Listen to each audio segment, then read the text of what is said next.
The just soul, harmony between reason, spirit, and desire. In a world full of distractions and inner conflicts, true peace begins with understanding and balancing our own nature. This talk explores the timeless wisdom of the soul's three parts: reason, spirit, and desire, and how their harmony leads to lasting motivation and inner justice. In the quiet chambers of our inner world, there lies a structure often misunderstood, yet essential to the flourishing of life itself. This structure is the soul, not fragmented chaos, but an ordered entity composed of distinct yet interconnected elements. Each element carries its own nature, desires, and function, and when left unchecked, they contend for dominance, leading the individual into disarray. But when governed with understanding and discipline, they form a symphony, a soul in harmony. The soul comprises three parts: reason, spirit, and desire. These are not physical organs, nor are they arbitrary metaphors. They are the elemental forces within us that drive thought, emotion, and appetite. Reason seeks truth and wisdom, desiring not merely to know, but to understand. It dwells in inquiry, delights in justice, and aims to discern what is genuinely good. Spirit, or Thumos, is the source of courage, honor, and righteous indignation. It fuels our convictions and animates our response to perceived injustice. Desire, the largest and most unruly of the three, seeks pleasure and satisfaction. For food, comfort, wealth, recognition, and more. Each part has its value and place, but only one is suited to lead. The soul in disarray is like a city where the servants command the rulers. Desire, when unrestrained, becomes a tyrant. It pulls a person toward endless gratification, never satisfied, always hungry. Spirit, if it rises above reason, becomes arrogance and recklessness. A man governed by his temper and pride may feel powerful, but he is merely a vessel tossed about by every insult and praise. And if reason falls silent, the soul becomes blind, dragged from one excess to another, not by choice, but by compulsion. Such a soul is not free, it is enslaved, not by chains of iron, but by its own internal confusion. The soul in harmony resembles a well-governed city. Reason, as the rightful ruler, deliberates and guides. It consults the spirit, which acts as a loyal guardian, offering strength to uphold what reason deems right. Desire, though powerful, accepts its role as a subject, obeying the higher judgment, and finding satisfaction within the limits that reason sets. This order does not extinguish desire, rather, it refines it. The appetite no longer craves every pleasure, but learns to seek those which nourish the body without corrupting the soul. Spirit, no longer inflamed by ego, becomes an ally of justice, supporting reason's decisions even when they demand sacrifice. And reason, no longer overwhelmed by the clamor of the lower parts, is free to pursue its true aim, the good. Harmony in the soul is not passive balance, but active justice. It is not achieved by silencing the parts, but by assigning each its proper function and rank. It is justice not in the legal sense, but in the metaphysical, each part doing what it is best suited to do. Just as the eye sees and the ear hears, the rational part must rule, the spirited part must defend, and the appetitive part must obey. When this order is established, the soul becomes whole, not torn by conflict, but united in purpose. This unity generates a deep and enduring peace, not the shallow peace of momentary pleasure, but the abiding calm that comes from inner clarity and self-command. Within the architecture of the soul, there exists a hierarchy ordained not by force but by nature. Just as the eyes are made to see and the hands to grasp, so too is reason crafted to rule. It is not a tyrant nor a brute commander, but a shepherd, patient, discerning, and just. In every human being, there lies this rational capacity. The part that seeks knowledge, calculates outcomes, discerns right from wrong, and contemplates the eternal.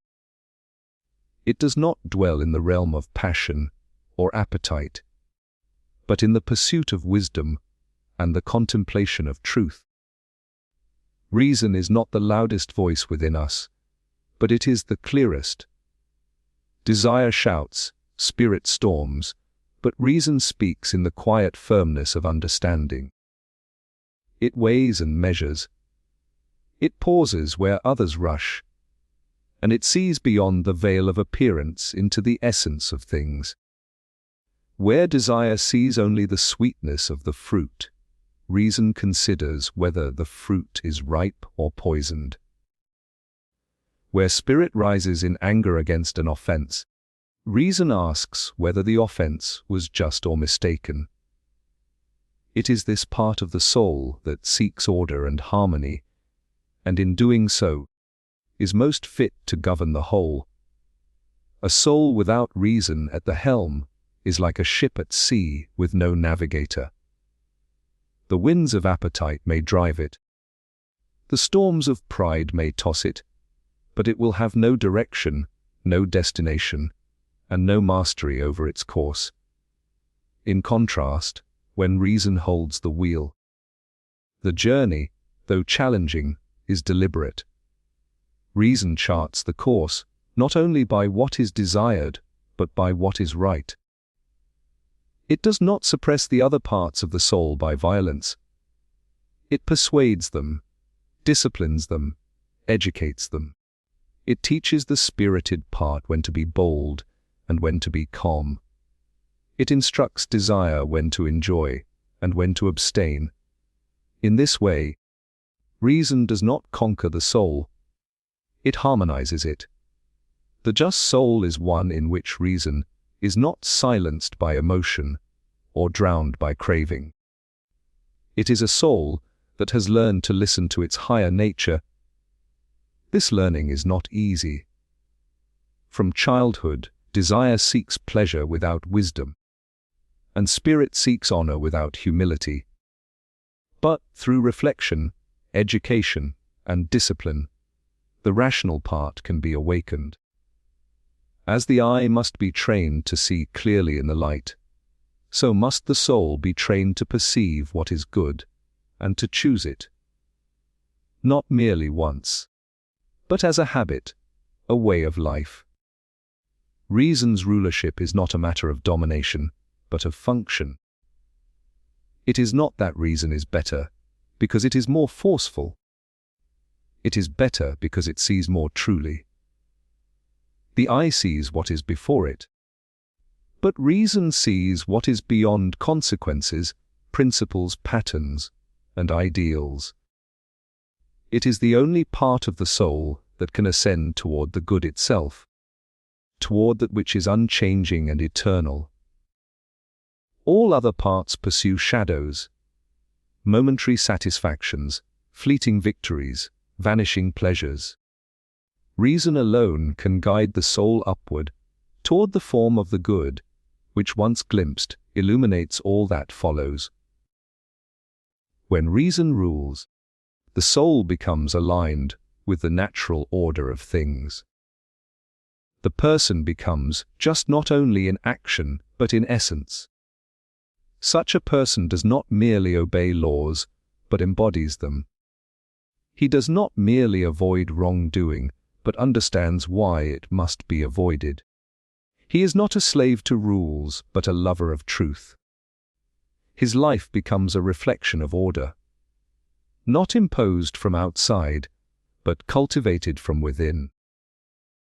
His choices are not driven by impulse or reaction, but by thoughtful discernment, anchored in a vision of what is noble, wise, and worthy of pursuit. In the composite structure of the soul, there resides a force both fierce and noble, one that burns not for pleasure nor for truth alone, but for honor, justice, and the assertion of self when wronged. This is the spirited part, the Thumos, that inner fire which rises in indignation, swells with courage, and refuses to bow before what is base or unworthy. Spirit is not the ruler of the soul, but neither is it meant to be silenced or suppressed. Its rightful place lies beside reason, not beneath appetite, and when ordered rightly, it becomes the most loyal guardian of the just life. The spirited part of the soul, though prone to passion, is not irrational. It is moved not merely by stimulus, but by the sense of what ought to be. It flares when we witness cruelty, it steadies us when fear tempts retreat, and it strengthens resolve when the path of virtue is arduous. It does not seek to calculate or reflect. That belongs to reason. But it lends strength to the rational conclusion, carrying it into action with fervor and resolve. Without spirit, reason is often too quiet to act. With it, reason becomes not only a guide but a force. In a disordered soul, however, spirit may turn against reason. It may ally itself with appetite, fighting to secure pleasures, possessions, or recognition without regard for justice. Such a soul is divided against itself, for spirit is misled. It defends what it should question, and pursues what it should restrain. Like a guardian dog trained by a corrupt master, spirit may become the protector of appetite's whims, rather than the enforcer of reason's guidance. The result is a soul that is impulsive, angry without cause, boastful and restless, always reacting, never contemplating. But when properly educated and aligned, spirit becomes the instrument of moral strength. It listens to reason's judgment and defends it against temptation, ridicule, and inner conflict. It is the part that says, "Stand firm," when appetite whispers, "Give in." It is what ignites righteous anger at injustice, not for one's own gain, but because something sacred has been violated. Spirit defends not only the self but the ideal. It fights not merely for survival, but for truth, loyalty, and the noble life. Such a soul, animated by well-ordered spirit, does not retreat before difficulty nor compromise with falsehood. The role of education and discipline in shaping spirit cannot be overstated. From youth, the spirited part is susceptible to influence. Stories, models of heroism, experiences of praise and blame. If exposed to nobility, courage and moderation, spirit learns to love what is truly honorable. It comes to value strength not as domination, but as the willingness to protect what is just. In the absence of such cultivation, spirit is easily corrupted, becoming aggressive, self-centered, or easily provoked. A city without guardians falls into chaos. Likewise, a soul without trained spirit is vulnerable to every passing desire. When spirit stands with reason, the soul gains its inner unity. The person becomes not only thoughtful, but steadfast. Decisions are not mere intellectual exercises. They are lived, defended, and honored. The individual does not simply admire the good, but becomes its champion. Even when desire clamors for indulgence or external forces seek to distract, spirit resists with passionate allegiance to what has been judged right. In this way, spirit lends not only energy to action, but a certain fire to virtue itself. It transforms knowledge into character, and character into meaningful existence. Moreover, spirit carries with it the longing for significance. It seeks not only to act, but to matter, to be worthy, to be remembered, to stand tall in the face of chaos. Reason must teach it that such worth is not found in conquest or vanity, but in the quiet strength of a just soul. Spirit, once aligned with this vision, becomes fearless, for it no longer fights for fleeting glory, but for the eternal good. It becomes the noble ally, the brave companion, the unshakable enforcer of wisdom's decree. Among the powers of the soul, desire holds the most immediate sway over the body. For it is through desire that we feel the hunger for food, the thirst for drink, the longing for warmth, comfort, pleasure, and possession.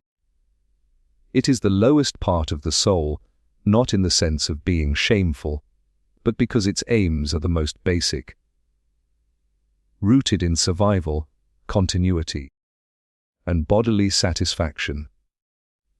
It is the largest part of the soul, full of voices that speak in many directions, often contradicting each other, never silent for long. Yet just because it is many, does not mean it cannot be ruled. The just soul does not extinguish desire, rather, it governs it. Desire left unchecked becomes a tyrant. It drives a person to excess, to gluttony, lust, greed, and the endless pursuit of more. In such a soul, reason is not a ruler but a servant, finding clever justifications for indulgence, inventing excuses, and surrendering its authority to appetite. The spirited part, too, may be enlisted by desire, becoming the enforcer of cravings rather than their challenger. This disordered condition leads not to joy, but to addiction, restlessness, and fragmentation. A soul so ruled is not at peace, it is torn, grasping, fearing, and ever unsatisfied. Yet the presence of desire is not a curse. It is a condition of being human. The body must be nourished. The senses do respond to beauty and intimacy, and the mind itself craves fulfillment. What distinguishes the just soul is not the absence of desire, but the proper arrangement of it. In the rightly ordered soul, desire listens. It does not dominate the household of the self, but takes its place beneath the guidance of reason, receiving what it needs, but not all it wants. Such moderation leads not to repression, but to harmony. When reason rules, it does not command desire with harshness or contempt. It understands the power and pull of appetite and speaks to it as a wise leader to an unruly, but essential member of the state. It grants satisfaction in due measure and at the proper time.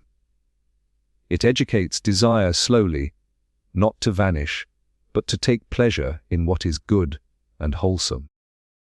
Just as a lover of music may come to prefer subtle harmonies over loud noise, so too can the soul teach its own desiring part to seek beauty in temperance, stability and balance. The education of desire is one of the noblest aims of the just life. It begins not with violent resistance, but with awareness, knowing what we crave when we crave it and why. It continues with self-restraint, not as punishment, but as practice. The soul that trains itself to delay gratification, to enjoy what is simple, to turn away from excess, becomes stronger, not weaker. It gains mastery, not in the sense of domination, but of peace. The chaos of competing wants gives way to the quiet of sufficiency. Furthermore, desire rightly governed serves the whole soul. It does not disappear, but becomes a willing contributor to the good life. It makes the body healthy, relationships tender, the home stable, and the daily rhythms of life more joyful. When it obeys reason, it finds its place within a greater vision of harmony. It does not lead, but it walks faithfully behind. It no longer seeks to consume, but to support. Such a transformation is neither quick nor easy, for appetite is stubborn and habits are deep. But with time and practice, the soul can be brought into rhythm with what is best. In the city of the self, desire belongs to the workers, those who carry out the necessary tasks. They must be fed, housed and respected, but not allowed to rule. The rulers must be those who see the whole, who understand cause and consequence, who remember the goal of the journey. When desire attempts to seize the throne, the city falls into disarray, but when it accepts its role, it becomes a foundation for strength. Not a force of ruin, just as a well-ordered city flourishes, when each of its parts performs its proper role in harmony with the others. So too does the soul find peace and strength when its components, reason, spirit, and desire, are rightly aligned. The metaphor of the city is no idle comparison.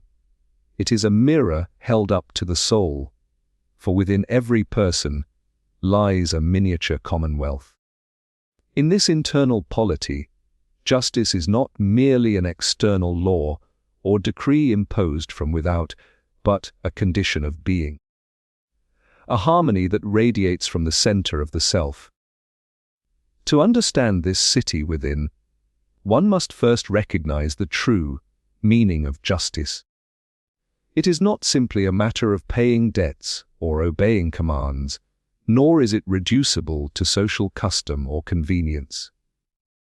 Rather, justice is a principle of order, a structure of balance in which each part of the soul does what it is best suited to do.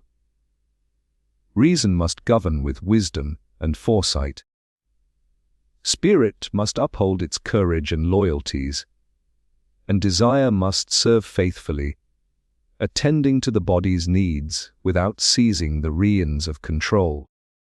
Justice arises not from the suppression of any part, but from their proper cooperation. The soul, like a city, suffers when any one part oversteps its bounds. If desire governs, the person becomes a slave to pleasure, seeking gratification above all and ignoring higher truths. If spirit dominates without the guidance of reason, the person may become reckless, angry, or self-righteous, mistaking pride for virtue. Even reason, if isolated from the vitality of spirit or the grounding of desire, may grow cold, disconnected, or disdainful of life's basic realities. Justice, then, is the alignment of these forces, not their equality, but their right relationship. Much as different classes in a city may differ in power, but not in value. This inner city is not built in a day. Just as political justice requires education, laws, training, and shared purpose, so does psychic justice demand discipline, reflection, and perseverance. The soul must be educated, not merely with facts or technical knowledge, but with an understanding of its own structure and purpose. It must be taught to know itself, to listen to its own inner order, to recognize the voice of reason, to harness the strength of spirit, and to tame the unruliness of appetite. This education is lifelong, and the soul is both the student and the subject of its own study. One who achieves this internal justice walks through the world differently. Such a person does not require the praise or recognition of others to feel worthy, for their stability is internal. Nor are they easily shaken by fortune's changes, for their strength does not rest in wealth, fame, or power, but in the harmony of their inner city. When wronged, they respond not with vengeance but with firmness. When tempted, they do not blindly indulge but pause, consider, and act with intention. They are, in the truest sense, free, not because they do whatever they wish, but because their wishes are governed by what is best. This inner justice also reflects outward. Just as a just city fosters peace, order, and the well-being of its citizens, so too does the just soul bring calm, encouragement, and clarity to others. One who lives in alignment becomes a model, a source of quiet strength. Their speech is thoughtful, their actions deliberate, their passions ordered. They are not without struggle, but their struggles are within a structure. They are not perfect, but they are in motion toward wholeness. They bring the fragrance of justice wherever they go, not by preaching or commanding, but simply by being what they are. In times of chaos and moral confusion, the image of the inner city becomes ever more vital. When laws are twisted and leadership fails, when appetites run wild and spirits are misled, the soul that holds firm to its internal structure becomes a beacon. It does not collapse into despair or lose itself in the noise, for it carries within it the blueprint of a just order.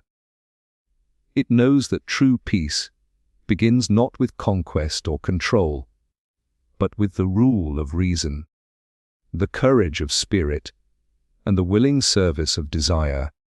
The path to a just soul is neither accidental nor instantaneous. It is a journey of inner architecture, a deliberate act of building the self from within. By nurturing the wisdom of reason, the courage of spirit, and the discipline of desire, one constructs not merely a peaceful existence, but a life rooted in truth and guided by meaning. Such a soul does not oscillate with the chaos of external circumstances, nor is it imprisoned by fleeting passions or blind ambition. It becomes a living order, a radiant example of balance and strength. In an age that prizes noise over reflection and speed over depth, the lesson remains eternal, true fulfillment and lasting motivation arise not from possessions, achievements, or applause, but from the quiet symmetry of a well-ordered soul.